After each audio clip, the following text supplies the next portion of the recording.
Okey, sekarang waktu lihat. Masa untuk makan. Bismillah. Oi, bukan makan kat sini lah. Habis tu nak makan kat mana? Makan kat kantin lah. Kantin? Yelah, kantin. Kantin tu apa? Kantin tu apa? Toilet tu apa? Apa tu apa? Betul-betul lah cikgu. Kantin tu apa? Kantin tu tempat makan yang luas. Alah, luas konon.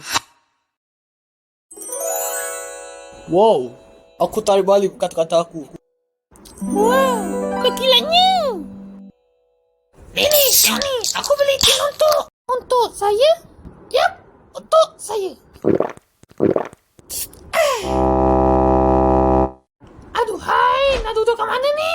Woi, Rucan, duduklah sebelah kita orang ni. Yeay, coklat. Jangan duduk sebelah Upin. Coklat? Aku duduk sebelah kau boleh? Boleh? Geng baru, ha? Tak apalah, fikir positif je. Terima kasih je Wuli kasih aku tempat duduk. Sama-sama. Kenapa tak nak duduk sebelah Rucan?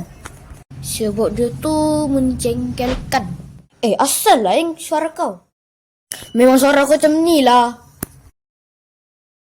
Apa benda yang ada kat leher kau tu usang? Ini kalung.